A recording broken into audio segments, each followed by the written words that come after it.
చాలామంది అనుకోవచ్చు తెలంగాణలో అరెస్ట్ చేస్తే తెలంగాణ జైల్లో పెడితే రాజకీయ కక్ష ఏంటి అని.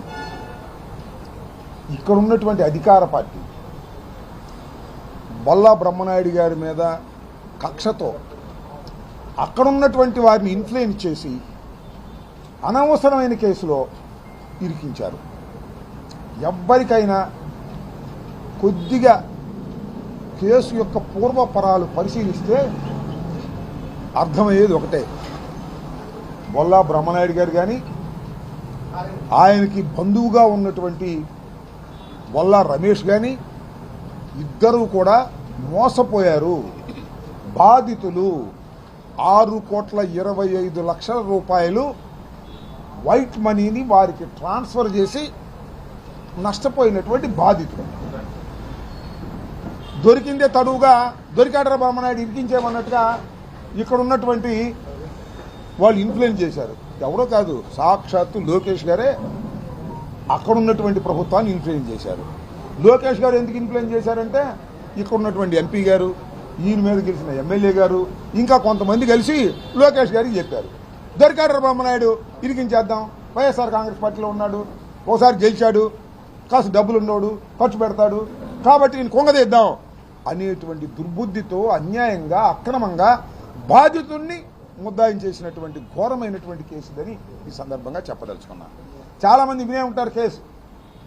బ్రహ్మనాయుడు గారి తాలూకా వారి బంధువు బొల్లా రమేష్ అనే ఆయన తెలంగాణలో సుమారుగా 10 ఎకరాల భూమిని కొనాలని ప్రయత్నం చేశాడు. కొన్నాడు, డబ్బులు ఇచ్చాడు, ఎంఓయూ చేసుకున్నాడు. అది రెగ్యులరైజ్ కానటువంటి భూమి. అక్కడ 4 రైతులు ఏమన్నారంటే ఇది రెగ్యులరైజ్ అవుతుంది, రెగ్యులరైజ్ చేసి ఇచ్చే బాధ్యత మాది, రెగ్యులరైజ్ ఇచ్చిన తర్వాతే మీరు రిజిస్టర్ చేస్తాం అంటే అడ్వాన్స్ ఇచ్చారు. మళ్ళీ కొంత డబ్బు అడ్వాన్స్ ఇచ్చారు. తర్వాత బ్రహ్మనాయుడు గారిని ఆయన బంధువు అవటం వల్ల బాబాయో లేకపోతే అన్నయ్యో ఏమవుతాడో తెలియదు కానీ మీరు కూడా బాబాయ్ కొడుకు మీరు కూడా 2 కోట్లు సహాయం చేయన్న అంటే వైట్ మనీ ఇదంతా వాళ్ళకి నలుగురికి 450,000 ఆయన తరపున ఈయన ఇచ్చాడు.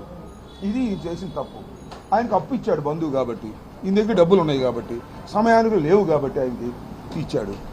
అంతేకాదు ఇంకో పెద్ద కేసు ఏంటంటే ఆ ప్లేటర్ గారి పేరేంటి, రాధాకృష్ణ అనే ఆయన ఒక ఆయన మధ్యవర్తి, ఆయన అడ్వకేటే. ఆయన ఏం చేశాడు, భూభారతి ప్రాజెక్ట్ ఇది గవర్నమెంట్ది, మీరు 2 లక్షలు దావని వేయండి, ఇది రెగ్యులర్ అయిద్దని చెప్పారు. అది గవర్నమెంట్ది కాదంట. ఆయనే ఒక అకౌంట్ క్రియేట్ చేసుకున్నాడు బ్యాంకులో, దాని మీద డబ్బులు వేస్తే ఆయన డ్రా చేసుకున్నాడు. ఇది మోసం. ఈ మోసం అని ఎప్పుడు తెలిసింది, ఆయన కూడా ఒప్పుకున్నాడు. ఆయన కూడా ఇన్వెస్టిగేషన్లో కన్ఫెషన్లో నేనే మోసం చేసి వాళ్ళ దగ్గర డబ్బులు తీసుకున్నానని చెప్పాడు. మోసపోయిన వాళ్ళు ఇవాళ జైల్లో ఉండాల్సిన పరిస్థితి. అదే చంద్రబాబు నాయుడు గారి రెడ్ బుక్ యొక్క సారాంశం. ఎవరైతే మోసపోతారో, ఎవరైతే బాధితులు అవుతారో ఆ బాధితులు లోపల ఉంటారు, దాడులు చేసిన వాళ్ళు బయట ఉంటారు. చూశారుగా, మా ఇంటి మీద దాడి చేస్తే నన్ను లోపలేశారు. అక్కడెక్కడో దెందులూరులో చింతమనేని ప్రభాకర్ దాడి చేస్తే ఆ శ్రీనివాస్ అనే వాళ్ళు లోపలేశారు. ఇక్కడ మోసపోతే వీళ్ళు లోపలేశారు. ఈ రెడ్ బుక్ అనేది ఎక్కడి దాకా వెళ్ళిందంటే తెలంగాణలో కూడా పెట్టారు రెడ్ బుక్. ఇన్ఫ్లుయెన్స్ చేసి అక్కడ ఉన్నటువంటి అధికారుల మీద ఇన్ఫ్లుయెన్స్ చేశారు. లోకేష్ డైరెక్ట్గా సీఎం ఆఫీస్తో మాట్లాడాడు. ఏంది కర్మ, నాకు అర్థం కాలేదు. ఇంత ఘోరమా? ఇంత ఘోరంగా ఒక మాజీ శాసనసభ్యుడిని, ఒక వ్యాపారస్తుడిని మీరు ఇబ్బంది పెట్టే కార్యక్రమం, ఇది ధర్మమేనా అని అడుగుతా ఉన్నా. ఇవాళ కాబట్టి రేపైనా వాస్తవాలు తెలుస్తాయి కదా, తెలియవా? వాస్తవాలు ఆగిపోతాయా? అన్యాయంగా అక్రమంగా అసలు పొలాలు కొనుక్కుంటే ఏమి లాభం?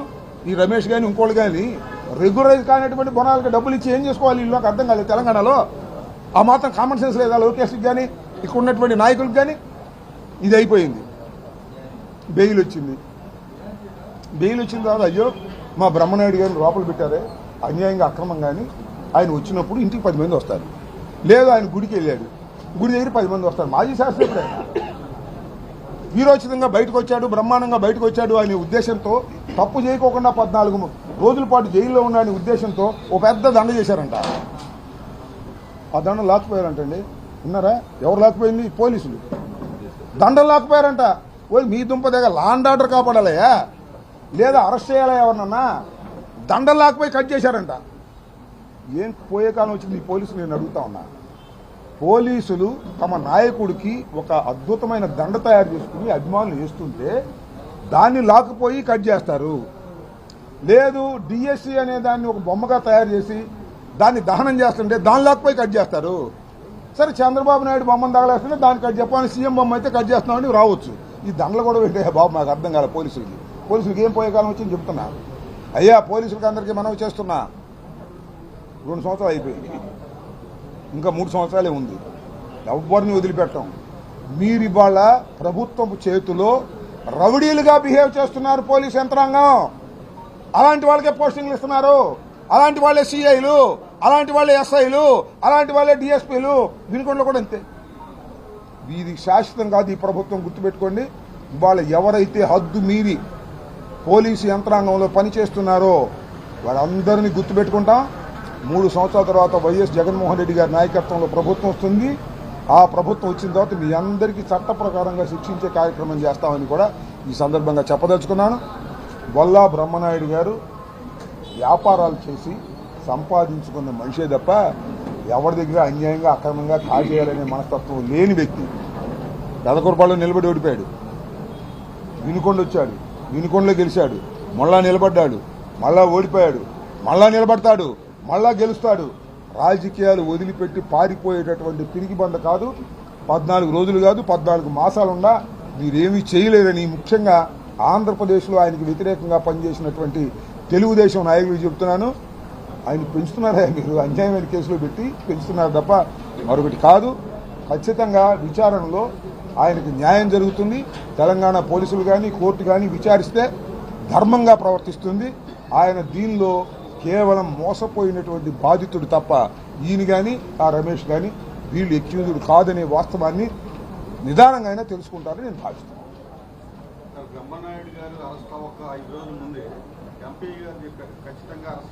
అంటే ఈ కేసు వాసన ఆయన పసిగట్టాడనమాట. ప్రయత్నం అప్పుడే ప్రారంభమైందని అనుకోవాలి. ఇంకా ఈ కేసు వాసన ఆయనకి కొట్టింది. ఆయన చూశాడు, దొరికాడు బ్రహ్మనాయుడు ఏసై అనే పద్ధతుల్లో బిహేవ్ చేశారు.